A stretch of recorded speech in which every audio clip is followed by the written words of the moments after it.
নমস্কার বন্ধুরা, ভালো আছেন তো সবাই? আমি আজ আপনাদের জন্য নিয়ে এসেছি পাও ভাজি রেসিপি। পাও ভাজি মহারাষ্ট্রের একটি জনপ্রিয় খাবার, বিশেষ করে এটি স্ট্রিট ফুড হিসেবেই বেশি পরিচিত। চলুন কিভাবে রান্না করেছি দেখা যাক।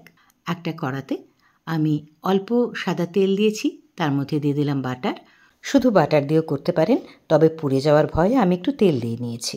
তার মধ্যে দেখেছেন আমি ইতিমধ্যেই দিয়ে দিয়েছি গোটা জিরে। গোটা জিরেটা একটু ভাজার পর এতে আমি দিয়ে দেব পাও ভাজি মশলা। এই পাও ভাজি মশলা আমি ঘরেই তৈরি করেছি। আমার ফেসবুক রিলে এবং ইউটিউব শর্টসে আপনারা পেয়ে যাবেন। এবার এতে আমি একে একে সবজিগুলো যোগ করব। প্রথমে দিলাম গাজর, গাজরের পর দেব বিট। বিটটা খুব জরুরি, রং আনে পাও ভাজিতে। আলু দিলাম, মটর দিলাম, ফ্রোজেন মটর অবশ্যই। কোথায় আর এখন টাটকা মটর পাবো বলুন? সবজিগুলোকে ভালোভাবে নাড়াচাড়া করে আন্দাজ মতো নুন দেবেন। বন্ধুরা, মজার কথা কি জানেন? আমি আগে ভাবতাম পাও ভাজি মানে পাউরুটিকে ভাজা করা, কারণ আমরা বাঙালরা ভাজাকে ভাজি বলে থাকি। তখন কি জানতাম মারাঠিরা সবজি বা তরকারিকে ভাজি বলেন। মিনিট 5-7 ঢাকা দিয়ে রেখেছিলাম নাড়াচাড়া করে। এবার আমি দেব টমেটো। আমি একটু পরে দিচ্ছি, কারণ আমি কড়াতে তৈরি করছি, আর কুকারে করলে কিন্তু একসঙ্গেই সব সবজি দিয়ে ভেজে নেবেন বন্ধুরা। আবারও একটু ঢাকা দিয়ে রাখছি। হয়ে গেছে অনেকটাই ভাজা ভাজা। এবারে জল দেব, প্রচুর পরিমাণে জল দিতে হবে। যেহেতু আমি কড়াতে করছি, জল টানবে। কুকারে করলে আন্দাজ মতো জল দিলেই চলে। সবজিটা সেদ্ধ হতে থাকুক। যাব পাশের উনুনে। পাশের উনুনে আমি আরও একটা কড়া চাপিয়ে ছেঁতে দিলাম বাটার। পাও ভাজিতে কিন্তু খুব বেশি পরিমাণে বাটার লাগে বন্ধুরা। এটা কিন্তু ওই মাখনের স্বাদেই খেতে ভালো হয়। দিলাম, আরও একটু লাগবে মনে হচ্ছে, দিয়ে দিচ্ছি আরও একটুখানি। এবারে দেবো ক্যাপসিকাম কুচি। যারা পেঁয়াজ খান পেঁয়াজ দেবেন, কিন্তু আমার সম্পূর্ণ নিরামিষ করতে হবে। দিলাম নুন। নুন ভাগে ভাগে পড়ছে, কাজে আন্দাজ করে দিতে হবে বন্ধুরা।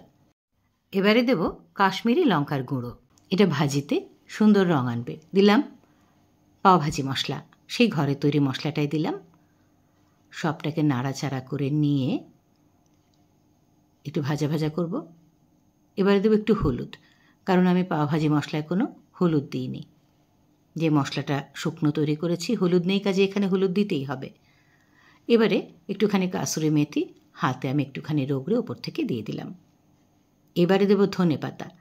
আমাদের এখানে কিন্তু এই ধনে পাতা এখন পাওয়াটা একটু কষ্টকর আর খুব দুর্মূল্য, কিন্তু পাও ভাজিতে এটা লাগবেই। দিলাম আদা। আদা থেতো করে রেখেছিলাম, আদাটা দিয়ে দিলাম। বেটেও দিতে পারেন, আদাটা আমি পরেই দিই। এবারে লেবু চিপে দিচ্ছি, দেখুন টক স্বাদের জন্যে লেবু, কাগজি লেবু আমি চিপে দিয়ে দিলাম। সবটাকে মিশিয়ে নেব ভালো করে। আবার একটু নাড়াচাড়া।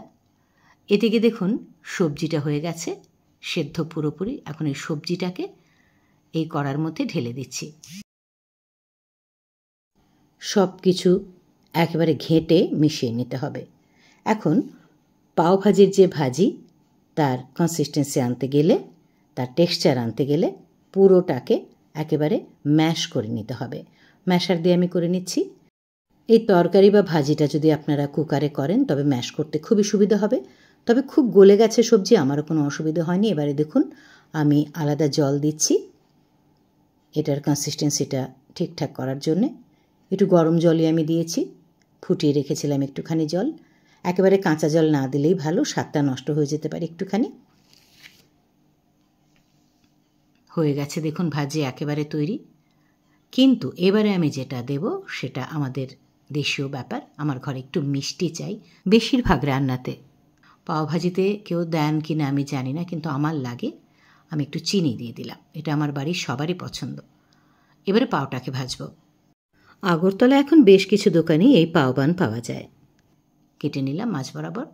তাওয়াতে আমি বাটার দিয়েছি। তার আগে অলরেডি একটা ভাজা হয়ে গেছে, আমার ছেলে খেয়েও নিয়েছে। এটা আমার কর্তার জন্য ভাজছি, কাজে অল্প বাটার দিলাম। এতে দেবো একটুখানি কাসুরি মেথি, দিলাম পাও ভাজি মশলা। এবারে পাওটাকে ভেজে নেব এটার মধ্যে। যত বেশি বাটার দেবেন খেতে কিন্তু তত স্বাদ হবে বন্ধুরা। কিন্তু আমার এখন চলবে না বেশি বাটার, এটাই নামিয়ে নিচ্ছি। এবারে ভাজিটা দিয়ে পরিবেশন করব। তাহলে বন্ধুরা, আমার আজকের এই পাও ভাজি রেসিপি আপনাদের কেমন লাগলো জানাবেন। ভিডিওটি ভালো লাগলে লাইক, শেয়ার, কমেন্ট করবেন। সাবস্ক্রাইব করবেন আমার চ্যানেলটি। সবাই খুব ভালো থাকবেন। সবার সঙ্গে আবারও আমার দেখা হচ্ছে পরের ভিডিওতে।